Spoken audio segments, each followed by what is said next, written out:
Buenos días, niños, nuevamente. En esta clase de geometría vamos a ver lo que es la representación de datos en diagramas de barras. Ya les voy a explicar qué significa todo eso. En esta clase también vamos a usar la misma metodología para que ustedes puedan ir pausando el video e ir tomando los apuntes. Yo les voy a explicar en qué partes de pronto no van a tener necesidad de escribirlo todo porque lo vamos a encontrar en el libro. Bien, entonces continuando con el proceso, vamos a ver qué es eso. ¿Qué es, por ejemplo, eso de representar datos en un diagrama de barras, ¿no? Entonces, en un diagrama, que es lo que vamos a ver a continuación, los datos se representan en forma de barras. ¿Qué significa eso de los datos? Los datos es, por ejemplo, eh, algo que yo he preguntado, ¿cierto? Entonces, digamos que yo voy a empezar a preguntar cuáles son los colores favoritos. Entonces, yo les pongo unos datos que serían amarillo, azul y rojo, ¿cierto? Esos serían los datos. Los datos se representan en forma de barras. ¿Qué significa eso? Como un rectángulo, ¿cierto? Un rectángulo que va a ser muy grande o muy pequeño, depende de la cantidad de personas que hayan votado por ese color. Entonces, continuamos. En un diagrama, los datos se representan en forma de barras, como les expliqué, es forma de rectángulos. Cada barra es un dato, o sea, una barra para el color amarillo, una barra para el color azul, una barra para el color rojo, ¿cierto? Y la altura de estas barras representa la frecuencia. Recordemos que cuando nosotros vimos tablas de conteo, la frecuencia significa la cantidad de votos, ¿cierto? La cantidad de veces que prefieren. Entonces digamos que si hay más personas que prefieren el color amarillo, por lo tanto la barra del color amarillo tendrá que ser mucho más grande que la barra de los otros dos colores, ¿sí? Entonces vamos a continuar. ¿Para qué se usa, no? O sea, si seguimos en la pregunta, ¿qué es, no? Se usa para organizar información y datos de una manera más sincronizada, o sea, que todo se vea que está muy bien detallado, ordenada y creativa para leerlo fácilmente, ¿sí? O sea, las barras, los diagramas de barras es una forma de, por ejemplo, yo ver los dibujos y así, digamos, ir como más fácil a la lectura de la frecuencia. ¿Cómo así? Entonces les voy a explicar. Por ejemplo, este ejemplo ya no hay necesidad de que lo escriban, perdón, porque entonces ya podemos poner ahí como una nota. Observo los ejemplos de la página 64 que ahí los vamos a encontrar. ¿Listo? Entonces miremos este ejemplo. Digamos que yo, por ejemplo, tengo las siguientes piezas o los siguientes datos, esos son los datos de un ajedrez. Entonces tengo un peón, tengo 3 caballos, tengo 6 alfiles, 4 torres y tengo 10 reinas, ¿cierto? Digamos que yo tenía muchos ajedrez y entonces se me fueron perdiendo y al último quedé con esas fichas. ¿Listo? Entonces vamos a representar eso en un diagrama de barras, que sería de la siguiente manera. Primero voy a buscar cuál es el rango más alto, es decir, cuál es la frecuencia más alta. Entonces tenemos que la frecuencia más alta es 10, ¿cierto? Entonces, asimismo, voy a contar 10 rayitas hacia arriba y la frecuencia siempre la voy a poner a este lado. A este ladito siempre va a ir la frecuencia, ¿listo? Voy a borrar acá un momentico. Listo.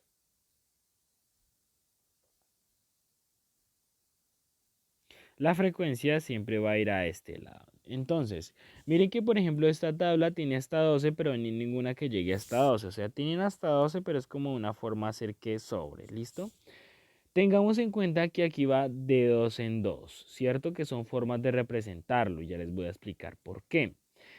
Miren que, por ejemplo, es más fácil hacer la de dos en dos que hacer, por ejemplo, de uno en uno, ¿cierto? Que porque tendría que hacer 12 rayitas, ¿no? En este caso, haciéndolo de dos en dos, tengo que hacer menos. Sin embargo, miren que, por ejemplo, los peones es la que tiene una frecuencia. Como no lo puedo llevar hasta el 2 porque no tiene dos votos, entonces miren lo que hicimos. Lo llevamos hasta la mitad, que más o menos aproximadamente ahí estaría el uno. Igual con los caballos, como tengo 3 no lo puedo poner en el 4 ni en el 2 entonces lo pusimos en la mitad, ¿sí? Y así con todos los demás. ¿Por qué los diagramas de barras me ayudan a conocer la información más rápidamente?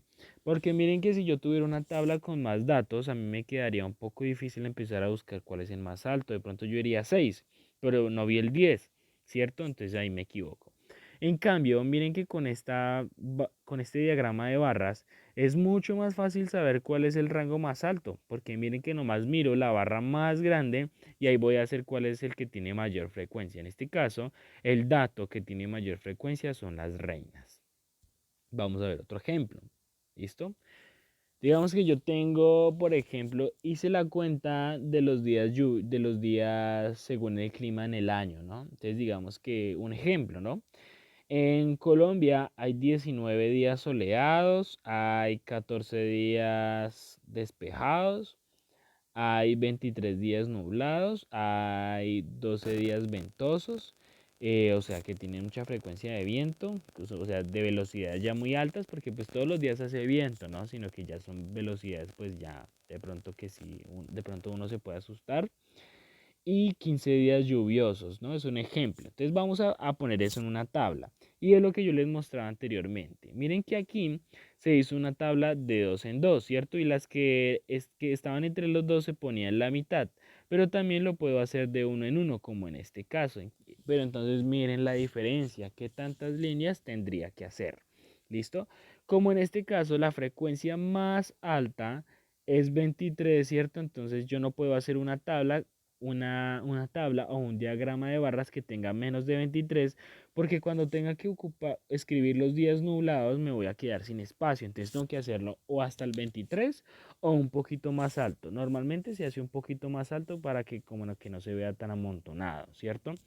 Entonces, y empezamos a ubicarlo, ¿cierto? Entonces, miren que, por ejemplo, dice que los días soleados son 19, entonces yo voy a subir la barra hasta 19, la hago, bueno, y me subí un poquito por el lápiz y entonces hago la barra. Dice que los días despejados son 14, entonces ubico más o menos el 14, lo llevo hasta allá y hago la barra. ¿Listo?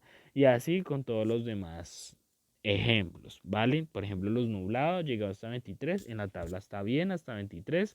Los días ventosos son 12 y la tabla llegó hasta el 12, la barra llegó al 12. Y los días lluviosos son 15, entonces miremos la barra si llegó hasta el 15. Normalmente así funcionan las barras.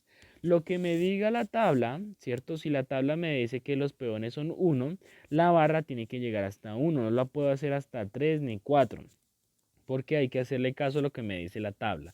Si la tabla me dice un número, en el diagrama de barras tiene que estar reflejado ese mismo número. Entonces miremos este ejemplo, comprobemos lo que todos estén bien. Miremos las reinas hasta 10, las torres hasta 4, los alfiles están hasta 6, ¿sí?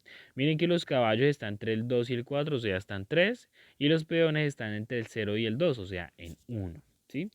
En este caso acá, aquí la hicimos de 2 en 2 porque es una tabla pues pequeña, ¿cierto? Pero cuando son tablas más grandes como esta, lo podemos hacer de 2 en 2 o lo podemos hacer con esta forma de representación de 5 en 5. Pero entonces tengamos en cuenta que va a ser un poco más complicado cuando que tengamos que ubicar estos porcentajes que no están en valores de 5, ¿cierto? Tenemos que saber exactamente a dónde es que los vamos a poner para que nos queden bien derechitos y tal vez no nos vayamos a confundir, ¿listo?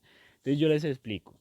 Es favorable usar estas tablas de 5 en 5 o de 2 en 2, pero ¿cuándo las puedo usar? Cuando yo tal vez ya tengo un dominio y de pronto sé manejar muy bien el cuaderno cuadriculado o sé manejar muy bien la regla. En esos casos sí puedo usarlo de 2 en 2 o de 5 en 5.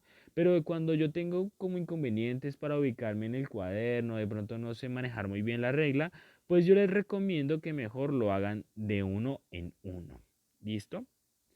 Incluso ustedes ahorita van a tener que realizar un trabajo práctico en el libro. No son todos los puntos del libro. De las 2 páginas que les voy a dar, no son todos los puntos. Son unos que los van a encontrar seleccionados en la plataforma.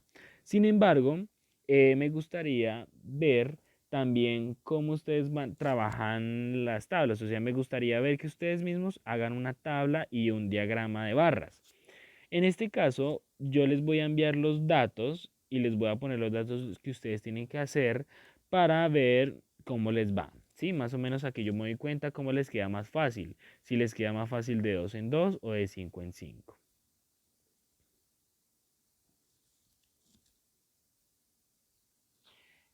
Porque estoy en el punto 2 de la página 165. Ustedes tienen que hacer una tabla, ¿cierto? Pero son valores muy altos, son valores de 86.000, 108.000, 102.000, 150.000. Entonces, en este caso, yo les puedo recomendar que es mejor que lo hagan de 1.000 en 1.000, ¿cierto? Que esos numeritos los reemplacen de 1.000 en 1.000. ¿Listo? Que lo reemplacen, puede ser de 2.000 en 2.000, ya sería como ya mucho espacio entre cada línea. Pero pueden hacer de 1.000 en 1.000 y así les va a quedar más fácil para hacer el punto 2. Sin embargo, por el WhatsApp yo les enviaré cuál es la tabla que quiero que ustedes me representen en un diagrama de barras, ¿vale? Mientras tanto, entonces, para que vayan viendo cuál es el trabajo del libro. Entonces, espero que les vaya muy bien. Cualquier cosa, yo voy a estar pendiente también. Me pueden escribir, me pueden enviar un mensaje. Yo voy a estar pues muy atento.